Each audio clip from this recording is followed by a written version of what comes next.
네, 안녕하세요.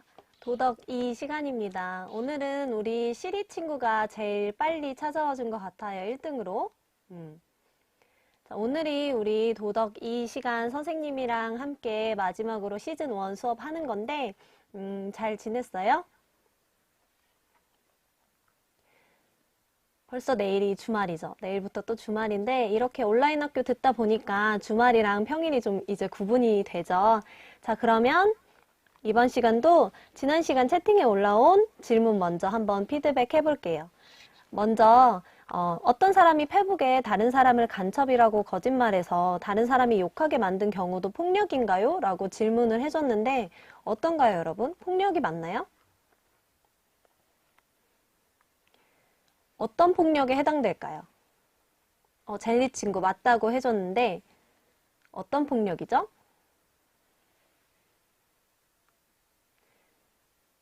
폭력이죠. 허위사실 유포에 해당하는 것 같기도 하고 명예훼손에 해당하기도 해요. 그리고 저번 시간에 이야기했던 것처럼 사이버 공간은 유포가 굉장히 빠르기 때문에 현실 공간보다도 훨씬 더 심각한 폭력이 될 수 있습니다. 또 두 번째로 우리 채팅방에서 친구들이 싸우거나 또 도배를 하는 경우가 있어요. 얼굴이 모르는 친구라고 막 서로에게 함부로 이야기하면 안 되겠죠. 그래서 선생님이 수업을 하다가 채팅방을 봤는데 여러분이 싸우고 있거나 도배를 하고 있으면 가끔 멍해질 때가 있어요. 그래서 우리 서로 예쁘고 고운 말로 수업에 참여해줬으면 좋겠습니다. 또 세 번째로는 감사 인사를 좀 하려고 해요. 이제 곧 개학이 연기되면서 어서와 충남 온라인 학교 시즌2가 시작될 예정인데 선생님은 시즌1에서만 여러분을 만나고 시즌2부터는 이제 다른 선생님과 함께 도덕 수업을 하게 될 거예요. 그래서 그동안 수업 너무 열심히 참여해준 친구들한테 감사하다는 인사를 꼭 하고 싶었어요. 또 우리 판다 친구가 질문을 한번 해줬었는데 폭력에 대한 내용이었어요. 잠시만요.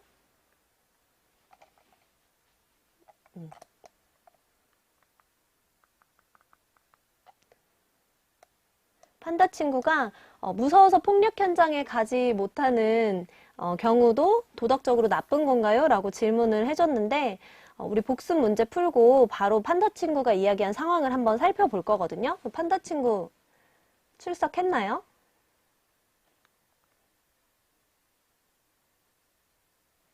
출석했는지 아직 안 보이네요. 여러분 선생님이 매번 이름을 불러주지 못하지만 매일매일 꾸준히 대답해주는 우리 친구들도 그렇고 또 댓글은 달지 못하지만 열심히 필기하면서 선생님 수업 듣는 친구들에게도 너무너무 고마웠습니다. 자, 그러면 지난 시간 내용 먼저 한번 복습해 볼게요.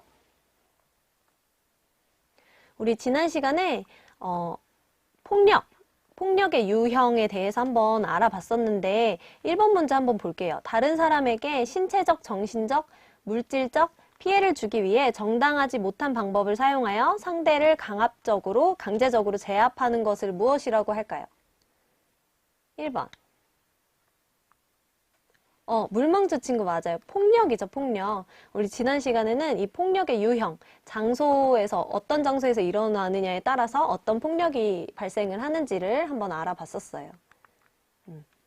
자, 그 다음에 2번 문제. 폭력이 여러분 비도덕적이었던 이유 한번 알아봤었는데 피해자 그리고 가해자라는 두 단어를 포함해서 한번 문장으로 설명해 볼까요?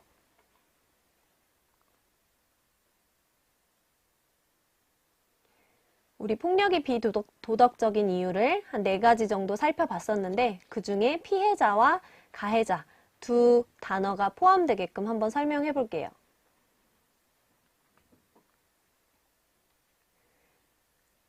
피해자와 가해자가 생기기 때문이다. 최순복 친구가 이야기해줬고 또 보라 친구가 피해자는 상처를 입고 가해자는 처벌받는다 라고 이야기해줬어요. 맞아요. 피해자와 가해자 모두 기분이 상한다는 말도 맞죠, 수민이? 여러분 답변 너무 잘해주고 있어요. 그쵸. 지원이 말처럼 피해자가 신체적으로 또는 심리적으로 피해를 입고 가해자도 죄책감을 느낄 수 있어요. 정서적으로 굉장한 고통을 받죠.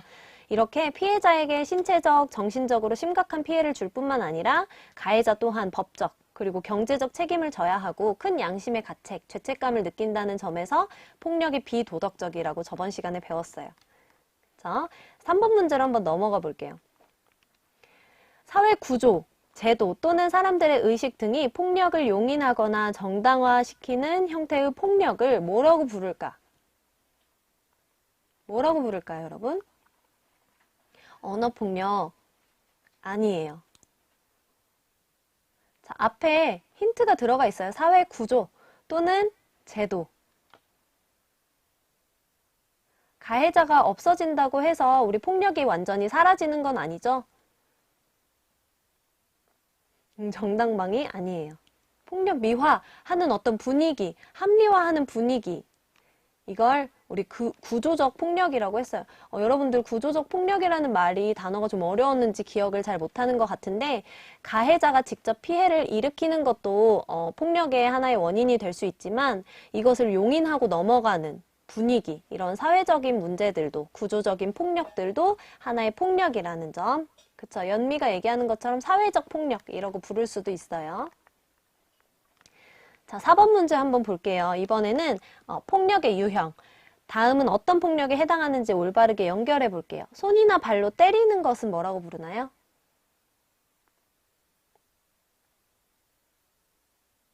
기역, 니은, 디귿 중에 어디에 해당될까요? 손이나 발로 때리는 거. 우리 미녀 친구. 신체적. 세중이도 맞았어요. 신체적 친구죠. 신체적 폭력이죠. 니은 맞아요. 두 번째, 모욕하는 말을 하는 것은요? 제호 이번에 디귿이라고 해줬는데 그쵸, 모욕하는 말은 언어적 폭력에 해당되겠죠. 마지막으로 집단 따돌림으로 감정적인 상처를 입히는 것. 이것은 3번은 상범이 맞아요. 3번은 디귿에 해당되겠죠. 그쵸, 여러분 되게 잘 풀어주고 있어요. 지난 시간에 잘 집중했던 것 같아요. 지난 시간 내용 중에서 여러분들이 형성평가하면서 그 복습평가하면서 구조적 폭력만 조금 어려워했던 것 같아요. 그래서 우리 저번 영상 올라오면 구조적 폭력 부분에 대해서 한번 다시 시청해보고 교과서 내용도 한번 봤으면 좋겠어요. 자, 그러면 오늘은 무엇을 배우게 될지 그림을 한번 볼게요. 자, 우리 이 상황이 판다 친구가 이야기해줬던 상황이죠. 그쵸? 이 그림에서 지금 남학생의 상황에서 1번에서 3번 중에 어떤 행동이 올바른 방법인지 여러분들 한번 의견 얘기해 줄래요?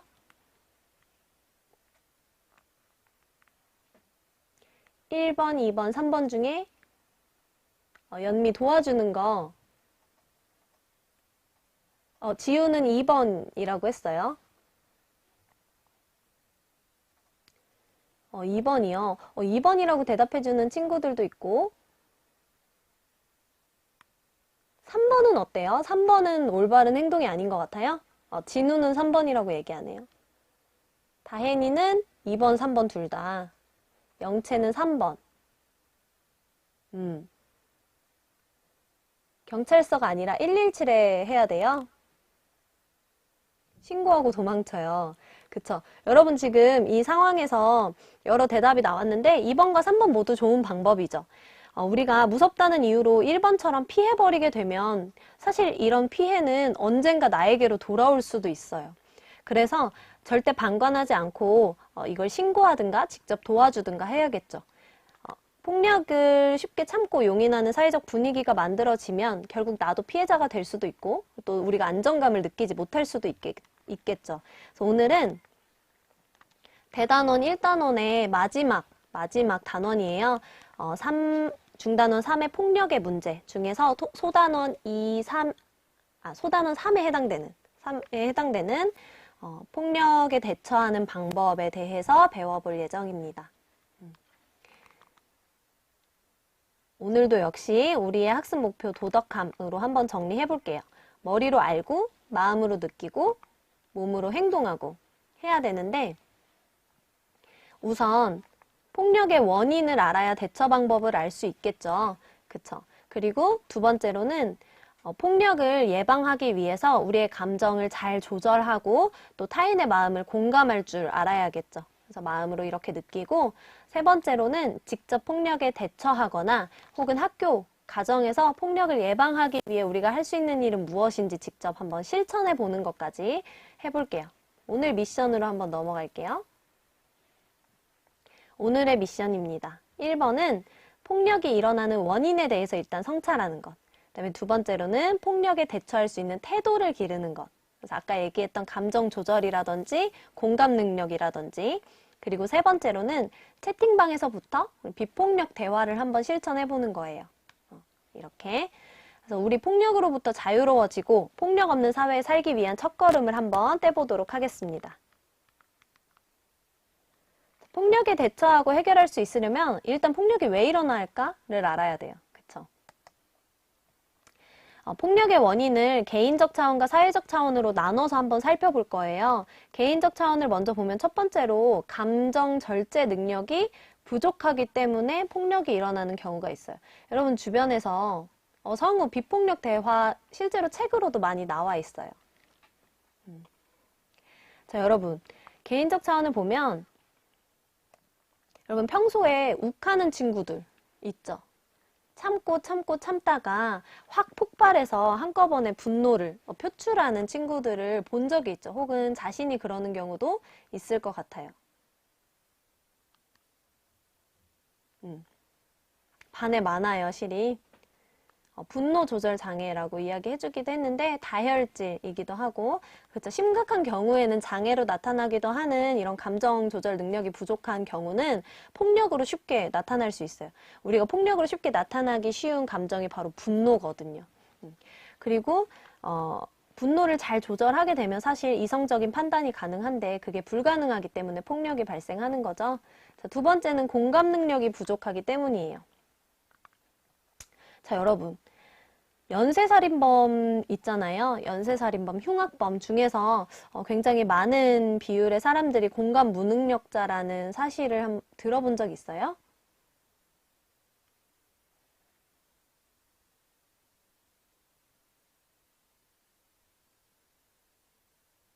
어떤가요? 들어본 적 있죠. 우민이도 지원이도. 선생님한테 댓글이 조금 늦게 올라와서 정연이 사이코패스라고도 이야기해줬고, 그쵸? 찬우가 얘기해준 것처럼 감정이 없기도 하고, 상범이가 얘기한 것처럼 소시오패스라고 부르기도 해요.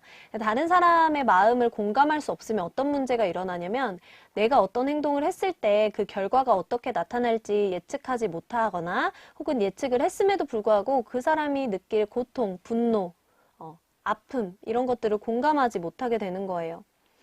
그러면 함부로 폭력을 휘두르는 게 어렵지 않겠죠. 그쵸?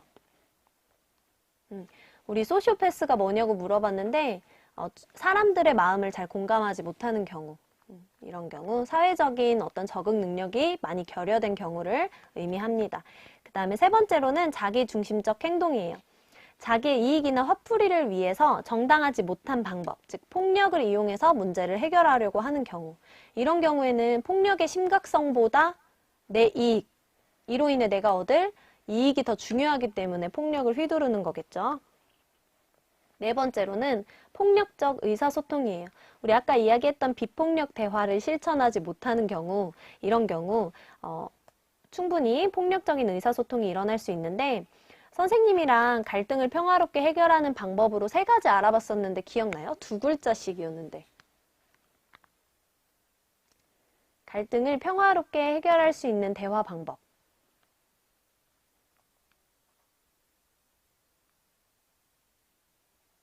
뭐가 있을까요? 하나는 히읗으로 시작했고 2가지는 지읒으로 시작했어요. 찬우 나 사용법이라기보다 나 전달법이었죠. 여러분 세 중이 맞았어요. 조정. 나현이 협력하기, 그쵸? 협상이 하나 있었죠. 마지막으로 중재 이렇게 있었어요. 우리 협상, 조정, 중재 이렇게 갈등을 평화롭게 해결할 수 있는 대화 방식 3가지를 알아봤었는데 이건 굉장히 이성적인 방법이고 그러지 못한 경우에 폭력적인 대화 방법은 남의 의견을 듣지 않고 무시하고 내 의견만, 내 주장만 하는 경우, 이런 경우 폭력적인 의사소통이라고 할 수 있겠죠. 이번에는 사회적 차원의 원인을 한번 알아볼게요. 첫 번째로는 대중매체의 영향이거든요. 대중매체 중에서 여러분 폭력이 많이 나오는 그런 드라마나 영화 본 적 있죠? 어떤 범죄 드라마나 영화라든지 이런 거 생각나는 거 혹시 있나요? 여러분들이 봤던 영화나 드라마 중에서 좀 폭력적인 장면이 많이 나왔던 거. 진규, 중재를 중자라고 썼어요. 범죄도시. 범죄도시라는 영화도 폭력적이고 잔인한 영화였어요. 그쵸? 젤리친구 코난이라는 애니메이션도 그쵸? 코난이 등장하는 곳마다 살인사건이 일어나기도 하고 어벤져스, 청년경찰, 부산행, 이태원 클라스, 나쁜 녀석들. 여러분들 이렇게 봤던 드라마나 영화들을 보면 폭력적인 장면, 그러니까 싸우고 대화로 해결하는 게 아니라 몸으로 치고받고 싸우는 장면이 마치 멋있는 것처럼 연출되는 경우가 있어요. 그쵸? 이런 경우 여러분들 이런 폭력에 계속해서 노출되면 폭력에 어떻게 된다 그랬죠? 둔감해진다 그랬죠? 폭력의 심각성에 민감하지 않고 둔감해지는 거예요. 그러면 쉽게 어떤 문제를 폭력으로 해결할 수 있게 된다는 점. 이런 점에서도 사회적인 차원의 영향이라고 할 수 있겠죠. 그 다음에 마지막으로 폭력을 쉽게 용인하고 방관하는 분위기, 그리고 문화. 이것도 한 가지 원인이 될 수 있어요. 폭력으로 문제를 해결했을 때 그럴 수도 있지, 실수할 수도 있지 라고 이야기하고 쉽게 용인하고 정당화하고 넘어가는 경우. 이런 경우에 분위기가 그렇게 만연해지면 우리가 폭력으로부터 자유로워질 수 없겠죠. 늘 불안감, 안전하고 평화롭게 살 권리를 포기하게 되고.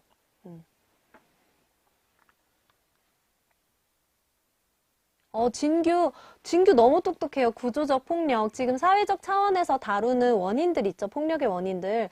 이런 게 바로 구조적인 폭력이겠죠. 여러분들 영화나 드라마 혹은 문화 이런 것들이 폭력적인 것들, 여러분들에게 영향을 주는 것들, 이런 것도 하나의 구조적인 폭력이라고 볼 수 있습니다. 자, 그러면 폭력을 어떻게 대처해야 할까? 한번 알아볼게요. 확인이가 게임도 폭력의 원인이 될 수 있다고 했는데 선생님도 너무 동의해요. 여러분 게임들 중에 총으로 사람을 죽이는 게임 이런 것들 보면 물론 게임 캐릭터이긴 하지만 그런 모습에 계속 노출되면 폭력이 당연하게 생각될 수도 있어요. 그런 문화가 만들어질 수도 있고. 자, 첫 번째 폭력에 대처하는 자세는 바로 자기 의사를 명확하게 표현하기예요. 다른 사람이 자기를 괴롭힐 때 싫다는 표현을 명확하게 할 수 있어야 돼요. 여러분 이게 어렵다는 거는 알지만 명확하게 표현을 해야만 합니다. 폭력을 당하면서도 참거나 혹은 사소한 폭력이라고 생각하고 계속 받아들이면 어떻게 돼요?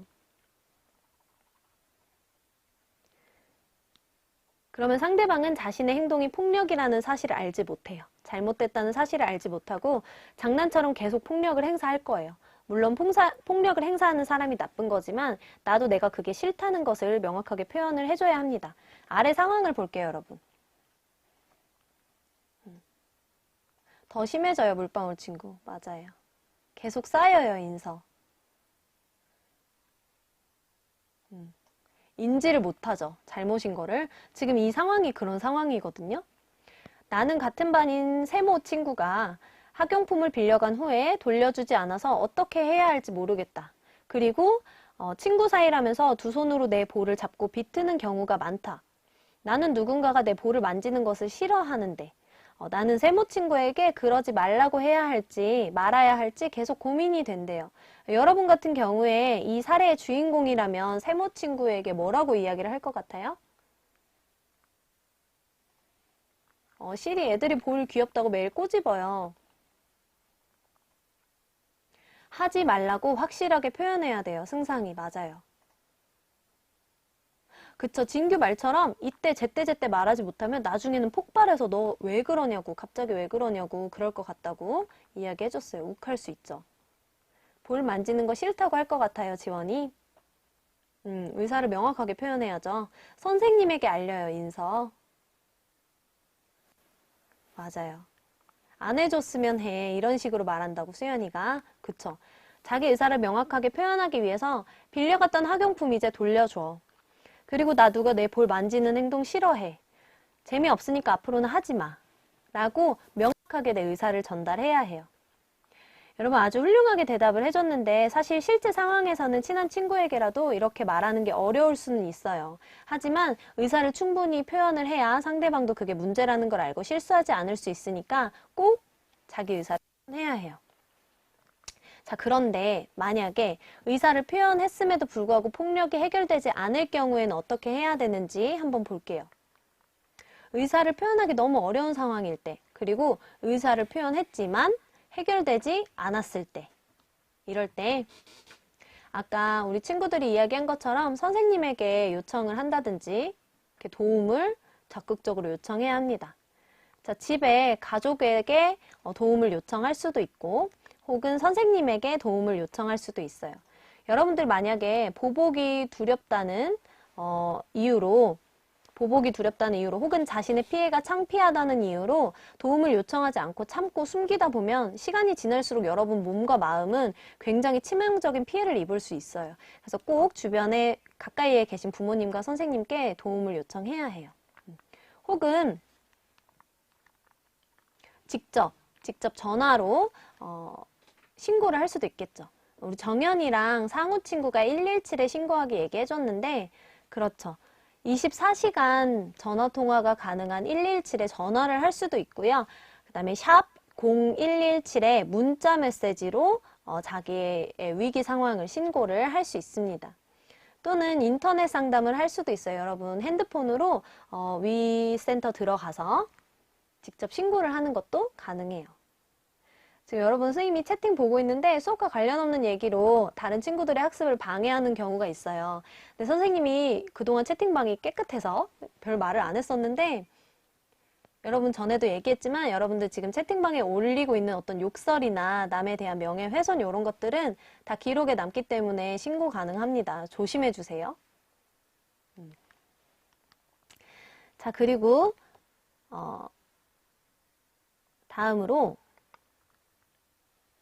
선생님이 방금까지 이야기했던 사이트들을 한번 직접 들어가 볼 건데 선생님이 지금 화면에 위센터 홈페이지 화면을 띄워놨거든요.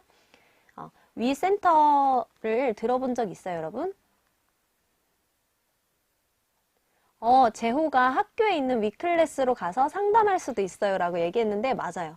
위클래스는 학교에 설치되어 있는 상담 기관이고요. 위센터 같은 경우에는 조금 더 이제 지역 교육청 혹은 시도 교육청에 설치된 상담실이에요. 여기서 위라는 거는 여러분 우리를 뜻하는 위와 education의 이 혹은 감정, 이모션의 이를 합쳐서 만들어진 단어인데요. 사이트 들어가 보면 방문해서 상담을 할 수 있는 방법도 나와 있고요. 보시면 두 번째 탭에 온라인 상담도 있죠. 온라인상에서 상담도 가능하다는 점. 동건이 선생님이 폭력을 목격하신 경우도 있으신가요? 너무 많죠. 여러분들 언어폭력도 너무 많고 지금 채팅방에서도 충분히 폭력이 많이 일어나고 있어요. 언어폭력이. 이렇게 위센터를 통해서 폭력에 대처할 수도 있고요. 또는 안전드림이라는 사이트가 있어요, 여러분. 안전드림. 포털 사이트에 안전드림이라고 검색하면 나오는 사이트예요. 위에 탭 보면 청소년이나 뭐 학교폭력뿐만 아니라 가정폭력이나 학대도 나와 있죠. 채팅방에 여러분이 선생님한테 질문하는 경우가 있어요. 선생님 이런 경우도 폭력인가요? 이런 경우도 죄가 있나요? 라고 물어보는 경우가 있는데 선생님이 생각했을 때는 폭력이라고 하더라도 선생님도 정확하게 이런 포털 사이트에 들어가서 법이나 규정을 살펴봐야 하거든요. 여러분들이 직접 이 홈페이지에 들어가서 질문을 올릴 수도 있고 비슷한 사례들도 많이 나와 있어요. 왼쪽에 보면 이런 것도 죄가 되나요? 라고 나와 있죠. 이런 탭을 누르면 이런 상황이 있었어요. 저 이런 폭력을 당했어요. 이것도 죄가 되나요? 이렇게 질문한 친구들이 많아요. 비슷한 상황들이 많이 나와 있다는 점. 그래서 여러분들 한번 들어가서 구경해보면 내 행동을 성찰하는데도 도움이 될 것 같고 또 폭력을 당하고 있어서 괴로워하는 친구들한테 좀 도움이 될 것 같기도 해요. 그쵸? 제호 이 사이트는 몰랐죠? 여기서는 학교폭력뿐만 아니라 다양한 폭력, 사회적 약자들이 당하는 폭력까지 다 나와 있어요. 자, 다음으로는 이런 사이트가 있어요, 여러분. 푸른나무 청해단. 이거는 진짜 경찰은 아니고 혹은 학교에서 이렇게 운영하는 위클래스나 위센터랑은 좀 달리 NGO 기관이에요. 여러분 NGO가 뭔지 알아요? 진규도 이거는 처음 들어봐요. 오민이 이거는 알아요? 푸른나무 재단을 몰랐던 친구도 있고 알았던 친구도 있고. 우리 물비누 친구 쌤 어떤 애가 학교에서 저한테 때리고 툭툭 치는데 어떻게 해요? 라고 질문해줬는데 선생님 방금 전에 얘기했죠. 자기 의사를 명확하게 표현하고 그래도 해결이 되지 않으면 주변에 도움을 요청해야 한다고. 그쵸? 정연이 시민단체라고 이야기해줬는데 여러분 NGO라는 거는 비영리 시민단체를 의미해요. 비정부기구를 의미하는데 이곳은 폭력 예방 그리고 치료까지 폭력을 치료하고 혹은 사회적 약자를 보호하고 상담해주는 것까지 해주는 어떤 비영리 시민단체라고 볼 수 있어요. 자발적으로 모인. 아래 보면 전국 학교 폭력 상담 전화가 나와 있죠. 그쵸? 학교 폭력 상담 전화 1588-9128 여기에 전화해서 상담을 받을 수도 있고요. 117 말고도. 그 다음에 폭력이 발생했을 때 어떤 화해 분쟁 조정 같은 거를 해주거나 전문 상담 치료를 제공하기도 하거든요. 그래서 여러분들 이 사이트는 진짜 피해를 당하고 있는 경우 이런 경우 다혜니가 쌤 친구가 욕해요. 하지 말라고 했는데도 계속 욕하고 머리를 때려요. 담임쌤한테도 말을 했는데 말을 안 들어요. 담임 선생님이 그 친구에게 이야기를 했는데도 문제가 해결되지 않을 경우에도 우리 다혜니가 도움받을 수 있는 곳이 굉장히 많아요. 117뿐만 아니라 선생님이 방금 소개했던 위 센터라든지 아니면 안전드림 사이트라든지 이런 푸른나무 청해단 사이트도 있으니까 여기에 도움을 적극적으로 요청해보는 것도 도움이 될 것 같아요. 자, 그 다음에 이렇게 많은 단체들이 학교폭력이나 가정폭력 등을 예방하고 치료하고 또 상담하기 위해 노력하는 만큼 우리도 노력해야 되는 부분이 있죠. 우리가 해야 하는 역할은 뭘까요? 바로 방관하지 않고 직접적 혹은 간접적으로 도와주는 거예요. 여러분 폭력을 발견했을 때 직접 나서서 상황을 알리고 또 평화적으로 갈등을 해결할 수 있도록 도울 수도 있지만 내 힘으로 평화적인 해결이 어려울 것 같다 하는 경우에 이런 경우에 주변 어른들에게 도움을 요청하거나 이런 폭력 상황을 아까 이야기한 사이트에서 신고를 하는 그런 도움도 줄 수 있거든요. 자, 이렇게 방관만 하면 사실 문제는 해결되지 않아요. 방관하지 말고 직접적으로 나서서 도와줄 수도 있고 폭력의 상황이 너무 심각하거나 내가 직접 나서기에는 좀 겁이 난다 하는 경우에는 간접적으로 신고를 대신 해주거나 주변 어른들에게 도움을 요청하시는 등 이런 노력이 꼭 필요하다는 점. 우리가 아까 얘기했듯이 여러분 방관자였던 자기에게도 피해가 돌아올 수 있기 때문에 꼭 폭력이 없는 사회를 만들어야 하고 그런 사회에서 나를 도와주는 사람을 또 만들려면 나부터 노력해야 한다는 점. 그래서 여러분들 선생님이 지금 이야기한 이렇게 방관하지 않고 직간접적으로 도와주기 이런 내용 같은 경우에 굉장히 중요한 내용이에요. 내가 지금 폭력을 당하고 있지 않더라도. 찬호, 직접 말리다가 이 상황에 말려들 것 같아서 겁나는데 그럴 때에는 선생님이 이야기했죠. 간접적으로 도와주는 방법도 있다고. 117에 꼭 피해자가 전화를 해야 되는 건 아니에요. 그쵸? 자, 폭력의 유형별로 대처하는 방법이 나와 있는데 신체적 폭력은 부터 한번 알아볼게요. 사이버 폭력까지 쭉. 신체적 폭력에서 보면 강하고 단호하게 싫다는 표현을 하고 외진 곳을 피하고 대개 스스로 해결하기가 어려우므로 반드시 어른들의 도움을 요청한다라고 되어 있는데 여러분 신체적 폭력은 보통 다른 폭력들이랑 함께 일어나요. 그리고 신체적 폭력을 행사하는 사람들한테 대항해서 의사를 표현하기가 어렵죠. 그리고 문제를 수정하기에도 굉장히 오랜 시간이 걸릴 수 있어요. 반드시 어른들에게 도움을 요청해야 한다는 점. 그쵸?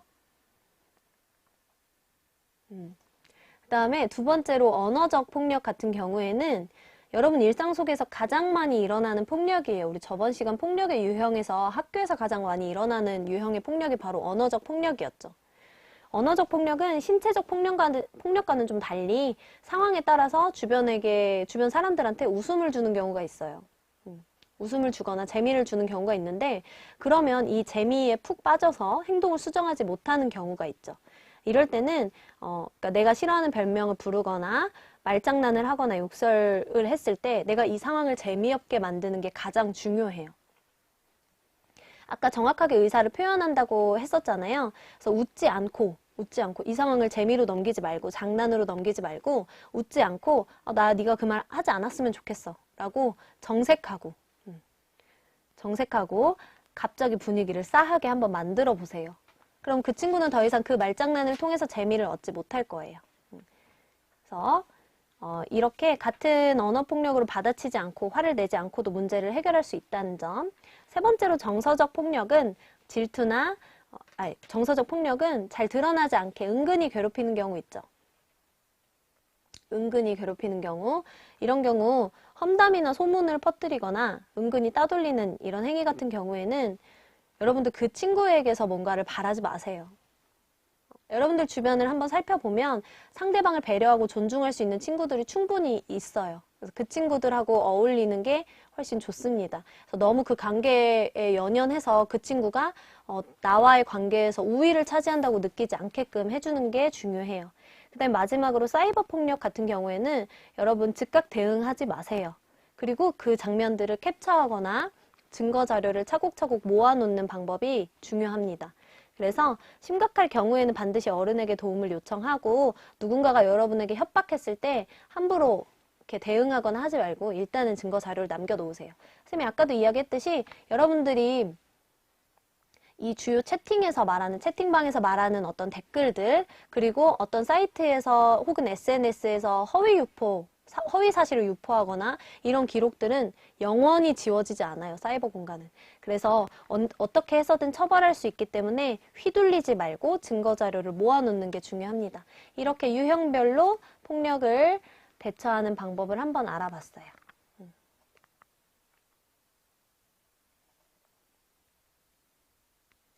자, 우리 원경이가 왜 피해자 입장에서 대처만 알려줄까요? 가해자가 대처하는 방법보다는 가해자는 폭력을 행하지 않기 위해 예방하는 게 중요하겠죠. 우리들이 잠정적인 어떤 가해자는 아니지만 가해자가 될 수도 있으니까 그러지 않기 위해 지금부터 폭력을 예방하는 자세 한번 알아볼 거예요. 첫 번째는 여러분 절제입니다. 절제. 우리 아까 감정의 절제 이야기했죠. 폭력으로 드러나기 가장 쉬운 감정이 바로 분노라고 이야기했었어요. 자신의 마음의 여유를 가지고 차분하게 분노를 조절하면 훨씬 더 이성적이고 합리적인 방법으로 대화를 이끌 수 있고 문제를 해결할 수 있어요. 그 다음에 관용. 다른 사람의 상황과 마음을 헤아릴 수 있는 능력이죠. 이런 관용도 필요하고, 세 번째는 대화.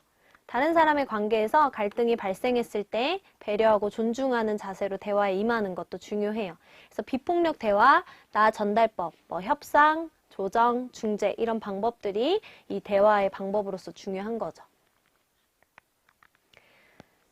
자, 이뿐만 아니라 사회적으로도 뭔가를 마련해줘야겠죠? 첫 번째는 교육이에요. 어떤 게 폭력이 되는지, 폭력에 어떻게 대처해야 하고 어떻게 예방해야 하는지를 교육해야 하고요. 또 법과 제도도 필요해요. 우리 모두가 자율적으로 도덕적으로 살면 좋을 텐데 그러지 못한 경우가 있기 때문에 법과 제도라는 강제적 구속력을 만들어서 가해자들이 범죄를 일으키지 않을 수 있도록 예방하는 방법도 중요합니다. 또 사회적 분위기. 우리 주변에서 아주 사소하고 작은 폭력이 일어났을 때 함께 나서주는 거. 작은 폭력도 용인하지 않는 사람들의 인식, 폭력의 심각성을 이해하는 것, 이런 것들도 굉장히 중요하겠죠. 그래서 개인적인 측면에서 예방하는 방법과 사회적인 측면에서 예방하는 방법을 한번 알아봤어요. 이렇게 개인적인 폭력, 그리고 구조적인 폭력을 해결할 수 있겠죠. 여러분, 학교에서 학교 폭력을 예방하기 위한 방법으로 어떤 게 있을지 한번 이야기해 볼까요, 같이? 어떤 게 있을까요?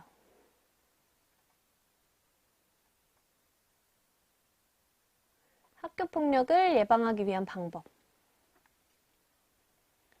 물망초 친구 캠페인, 그쵸? 폭력을 행하지 않기 위해서 예방하는 캠페인.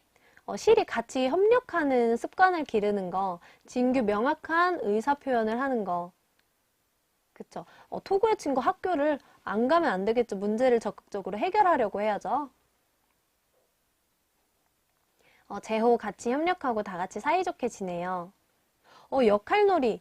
YADENIF 친구. 역할놀이 맞아요. 역할놀이를 하면 피해자 입장을 충분히 공감해 볼 수 있겠죠. 오민이 위클래스 가기, 인서, 친구들과 함께 재미있는 활동을 많이 해요. 맞아요. 그래서 선생님이 예시 자료를 한번 가져와 봤는데요. 이렇게 여러분들 서로 평소에 존중하고 배려하는 분위기를 만들면 사실 폭력은 잘 일어나지 않아요. 그래서 이렇게 재능을 나누거나 고민 상담을 서로 해주거나 서로에게 도움이 될 수 있는 것들을 나누다 보면 서로 무시하고 욕설을 하거나 하지 않고 존중할 수 있는 태도를 기를 수 있을 것 같아요. 이렇게 상대방의 입장을 생각해 보기도 하고 공감하는 습관을 기르기 위해서 이런 방법들을 선생님이 한번 제시해 봤고요. 오늘 여러분들이 이야기한 방법들은 꼭 여러분들 학교에 가서 학급 회의에서 꼭 건의해서 직접 실천을 한번 해봤으면 좋겠습니다. 가은이 피해자가 상담을 원하지 않으면 어떡해요? 왜 상담을 원하지 않을까요? 그 이유를 한번 알아야 선생님이 가은이한테 대답을 해줄 수 있을 것 같아요. 그러면 일단 비폭력 대화로 넘어가 볼게요. 선생님이 아까 대화 방법에서 비폭력 대화를 이야기했었는데 나 전달법과 굉장히 비슷한 형식의 말하기 방법이에요. 이렇게 관찰, 느낌, 필요, 부탁 순서대로 한번 보면 관찰은 본 그대로, 들은 그대로, 내가 경험한 그대로 말하기. 느낌은 내 몸과 마음에서 일어난 반응. 내가 화가 났어. 속상했어. 내가 너무 화가 나다 보니까 몸이 으슬으슬 떨리기도 했어. 이렇게 느낌을 이야기하거나 필요로 하는 것, 원하는 것을 말하기. 나는 우리가 안전한 분위기에서 지냈으면 좋겠어. 서로 불안감을 느끼지 않았으면 좋겠어. 이렇게 마지막으로 부탁은 필요를 충족하기 위해, 안전하기 위해, 불안하지 않기 위해 상대방에게 요구하는 어떤 행동을 말하는 거예요. 한번 사례를 볼게요, 여러분. 어려울 수 있으니까. 제호 도덕책에 있어요. 비폭력 대화. 그쵸? 친구가 교실이나 복도에서 뛰어다녀서 화가 난 상황. 이런 경우 나는 네가 교실이나 복도에서 뛰어다니는 것을 보았어. 라고 관찰한 그대로 말하는 거예요. 여기에 혹시라도 너가 촐랑대면서 혹은 시끄럽게 이런 평가는 내리지 않고 그냥 본 그대로 너가 뛰어다니는 것을 봤어. 여기에 대한 내 느낌은 나는 네가 넘어져서 다칠까 봐 걱정이 됐어. 필요. 왜냐하면 나는 우리가 모두 안전하기를 원하기 때문이야. 그쵸? 그 다음 부탁. 그래서 나는 네가 교실에서 혹은 복도에서 뛰어다니지 않았으면 좋겠어. 이렇게 얘기할 수 있겠죠. 그쵸? 미션도 있었어요, 찬호. 너무 좋은 방법이에요. 선생님이 여러분들하고 같이 교실에 있었다면 이 미션을 한 달 동안 한번 해봤을 것 같아요. 이런 경우도 있는데 시간이 없어서 직접 연습하는 거는 넘어가 볼게요. 여러분들 다시 이 동영상을 시청하게 되면 선생님이 제시한 이 상황 있죠. 여러분 아마 겪은 적 있을 거예요. 동생이 새로 산 옷을 입고 가버린 상황. 이런 상황에서 어떻게 말하면 좋을지도 한번 생각해보고 넘어갈게요. 자, 그러면 우리 폭력에 대처하는 방법 한번 배워봤는데 핵심 내용 잘 기억하고 있는지 확인해 볼게요. 자, 첫 번째 문제로 개인적 차원과 사회적 차원에서의 폭력의 원인은 무엇이 있는지 한번 이야기해 볼까요?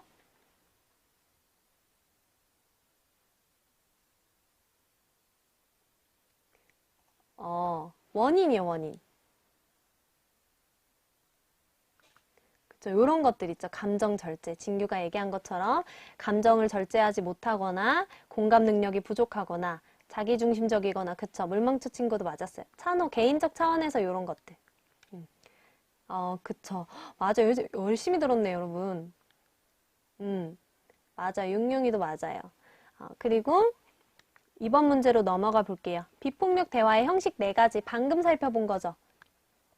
첫 번째로 관찰하고 두 번째로 느낌 이야기하고 세 번째로 필요 네 번째로 부탁하는 거. 우리 비원이 친구 상담실 가면 창피한데 어떻게 해요? 라고 이야기해줬는데 혼자 있을 때 전화로 117에 상담을 하거나 문자 메시지를 보내거나 위센터 홈페이지를 통해서도 온라인 상담을 할 수 있어요. 자, 이렇게 관찰, 느낌, 필요, 부탁 4가지 알아봤었고 마지막으로 여러분 주변의 폭력을 해결하기 위해서는 어떤 태도가 필요했어요? 개인적으로? 아까 우리 친구들이 이야기했던 감정 절제도 있었고. 그쵸? 현빈이 맞아요. 성우도 찬호도 다 맞았어요. 절제도 해야 되고 관용 태도도 필요하고 또 비폭력적으로 대화하는 태도도 필요하겠죠. 오민이 소통, 그쵸? 소통하는 거, 방관하지 않는 거, 긍정적인 태도 다 맞아요. 다 맞아요. 마지막 문제는 시간이 부족해서 넘어갈게요. 자, 우리 학습 목표 한번 점검해 볼게요. 오늘 우리 폭력의 비도덕적인 이유, 그리고 폭력을 어떻게 대처해야 하는지, 그리고 어떻게 예방해야 되는지를 알아봤는데 이해되나요? 폭력의 원인과 대처 방법 알았고, 또 감정 조절하고 타인의 마음을 공감하는 것도 한번 해봤고, 마지막으로 폭력에 대처하고 예방하는 것도 한번 해봤어요. 잘한 것 같아요? 네, 시리도, 재호도, 진규도 열심히 들어준 것 같아요. 시리 오늘 1등으로 들어와서 수업 너무 열심히 듣고 대답도 잘 해줬어요. 자, 우리 다음 시간에는 타인과의 관계를 넘어서서 이제는 사회, 공동체와의 관계 안에서 일어나는 사회적인 문제들에 대한 도덕을 배울 거예요. 이제 다음 주 월요일부터는 충남 온라인 학교 시즌2가 시작되죠. 어서와 충남 온라인 학교 시즌2도 여러분 지금 이렇게 열심히 대답해주고 들어준 것처럼 꾸준히 열심히 들었으면 좋겠고, 선생님하고는 여러분들 어디서 어떻게 만날지 모르겠지만, 선생님이랑 마주치게 되면, 인사해주세요. 그리고 선생님이 그 영상 아래 링크 하나 넣어놨거든요. 구글 설문지 링크예요. 여러분들이 선생님 수업을 들으면서 어땠는지, 그리고 선생님한테 해주고 싶은 이야기가 있다면 구체적으로 작성해서 보내주면 되고, 선생님하고 여러분만 볼 수 있는 거니까 솔직하게 작성해줘도 괜찮습니다. 자, 그러면 우리 다음 시간부터 시즌2 잘 들어주시고요. 선생님하고는 여기서 마지막 인사를 하면 될 것 같아요. 여러분들 도덕 수업 열심히 듣고 몸도 마음도 모두 건강하게, 도덕적이고 건강하게 잘 성장했으면 좋겠습니다. 수고하셨습니다.